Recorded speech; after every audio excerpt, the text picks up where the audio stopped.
Police सूत्रों के मुताबिक पाकिस्तान की रहने वाली सीमा हैदर को यूपी एटीएस ने पूछताछ के बाद दिल्ली के नजदीक नोएडा के एक सेफ हाउस में शिफ्ट कर दिया।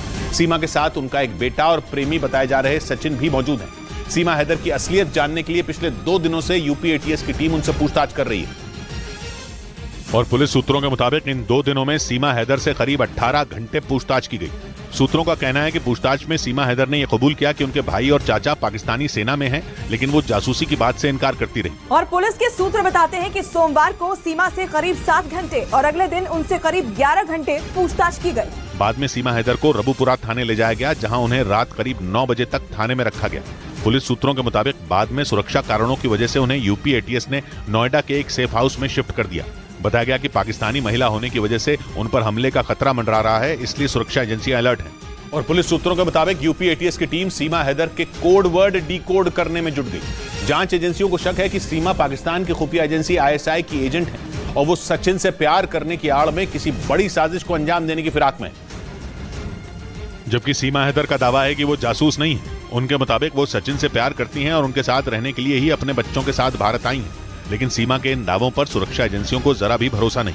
पुलिस सूत्रों का कहना है कि इसीलिए यूपी एटीएस की टीम सीमा हैदर से कोड वर्ड उगलवाने की कोशिश में है। खुफिया एजेंसियों के सूत्र बताते हैं कि आईएसआई भारत में जासूसी करने वाले अपने एजेंट को कुछ खास तरह के कोड वर्ड देती है। आईएसआई सूफी शब्द का इस्तेमाल उन लोगों के लिए करती है जो देश के बड़े इंफॉर्मेशन निकाल कर आईएसआई तक पहुंचाते हैं, जबकि फल शब्द का इस्तेमाल पैसों के लेन देन के लिए किया जाता है। जांच एजेंसियों को शक है कि सीमा हैदर आईएसआई की एजेंट है। इसी वजह से यूपी एटीएस की टीम उनसे कोड वर्ड निकलवाने और उन्हें डिकोड करने में जुट गई। और पुलिस सूत्रों के मुताबिक सीमा हैदर की असलियत जानने के लिए यूपी एटीएस की टीम उनकी और उनके प्रेमी बताए जा रहे सचिन मीणा के बैंक अकाउंट खंगालने में जुट गई, लेकिन ताकि यह पता लगाया जा सके कि कहीं सीमा हैदर और सचिन की कोई मदद तो नहीं कर रहा।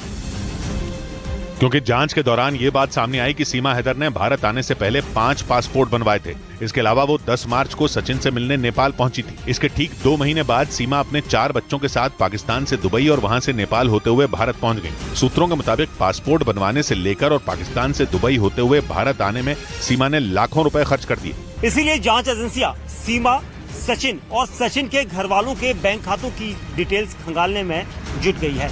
सूत्रों का कहना है कि जांच एजेंसियों को शक है कि सीमा हैदर और सचिन की पैसों से मदद की जा रही है, जबकि सीमा का दावा है कि उन्होंने कराची में करीब 12 लाख पाकिस्तानी रुपयों में एक जमीन बेची थी और उन्हीं पैसों से वो भारत पहुंची। इस बीच खुफिया एजेंसियों के सूत्रों ने दावा किया कि पाकिस्तान से आई सीमा हैदर किसी तीसरे आदमी की मदद से नेपाल बॉर्डर से भारत की सीमा में दाखिल हुई। हालांकि ये पता नहीं चल सका कि वो आदमी नेपाल का नागरिक था या पाकिस्तान की खुफिया एजेंसी आईएसआई का कोई एजेंट था। लेकिन खुफिया एजेंसियों का दावा है कि भारत में घुसने के लिए सीमा हैदर ने पूरी तैयारी की थी। पुलिस एफआईआर के मुताबिक 10 मई को सीमा नेपाल के काठमांडू पहुंची थी, जहां वो 2 दिनों तक अलग अलग होटल में रही। बाद में वो 13 मई को भारत आ गई। खुफिया एजेंसियों के सूत्रों का कहना है कि नेपाल से भारत में घुसने में किसी तीसरे आदमी ने सीमा की मदद की थी। और सूत्र ये भी बताते हैं कि भारत आने से पहले सीमा ने खुद को अलग तरीके से तैयार किया था। उन्होंने इस तरह से कपड़े पहने कि वो भारत के गांव में रहने वाली कोई महिला लगे। सूत्र बताते हैं कि सीमा को तैयार करने में पेशेवर लोगों की मदद ली गई थी। दावा है कि सुरक्षा एजेंसियों से बचने के लिए सीमा ने अपने बच्चों को भी इसी तरीके के कपड़े पहनाए। सूत्रों का यह भी कहना है कि सीमा को हिंदी बोलने की ट्रेनिंग नेपाल में मौजूद आईएसआई के एजेंट ने दी। और सूत्रों के हवाले से खबर है कि सीमा हैदर के पाकिस्तान से नेपाल के रास्ते भारत आने के बाद खुफिया एजेंसियों ने नेपाल और पाकिस्तान की खुफिया एजेंसी आईएसआई के कनेक्शन की जांच तेज कर दी। आरोप है कि पाकिस्तान लंबे वक्त से नेपाल रूट का इस्तेमाल ड्रग्स, नकली नोट, हथियारों और आतंकियों को भारत भेजने के लिए करता आ रहा है।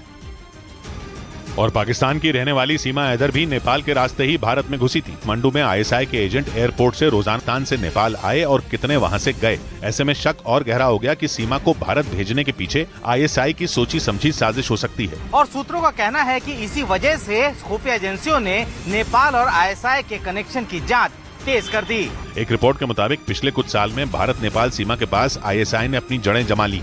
इनमें नेपाल के 7 जिले यूपी और बिहार से लगने वाले बॉर्डर के पास मौजूद हैं, जहां से आईएसआई भारत के खिलाफ ऑपरेशन को अंजाम देती है। इस बीच पुलिस सूत्रों के मुताबिक पाकिस्तान से आई सीमा हैदर ने सोशल मीडिया पर मरियम खान नाम से फर्जी आईडी बना रखी थी। इसी वजह से जांच एजेंसियों ने सीमा के ऑनलाइन गेम पबजी और उनके सोशल मीडिया अकाउंट की जांच तेज कर दी।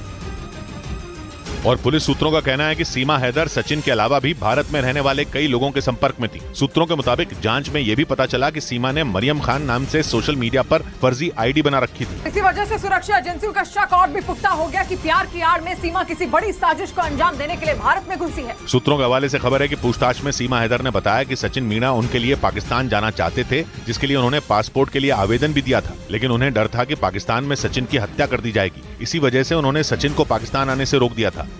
और पाकिस्तान से आई सीमा हैदर की असलियत जानने के दौरान सुरक्षा एजेंसियों को यह पता चला कि नेपाल की राजधानी काठमांडू में सचिन ने होटल में गलत नाम से कमरा बुक करवाया था। पुलिस की एफआईआर के मुताबिक 10 मार्च को पाकिस्तान के कराची शहर से दुबई होते हुए सीमा हैदर नेपाल पहुंची थी। और जांच एजेंसियों के सूत्रों के मुताबिक दिल्ली के पास ग्रेटर नोएडा के रहने वाले सचिन मीणा एक रोज पहले ही यानी 9 मार्च को ही नेपाल की राजधानी काठमांडू पहुंच गए थे, जहां उन्होंने सीमा के पहुंचने से पहले न्यू विनायक होटल में एक कमरा बुक करवाया था। होटल के मालिक का आरोप है कि सचिन ने कमरा बुक करवाने के दौरान अपना नाम शिवांक बताया था। सचिन ने खूब नाम दिया था हमको, और उनको जब हमने न्यूज में दिखा तो उनका नाम सचिन है, हम भी थोड़ा शौक हो गए। होटल मालिक के मुताबिक सचिन और सीमा करीब 8 दिनों तक वहां रुके थे। उनका यह भी कहना है कि सचिन ने भारतीय करेंसी में होटल का बिल चुकाया था।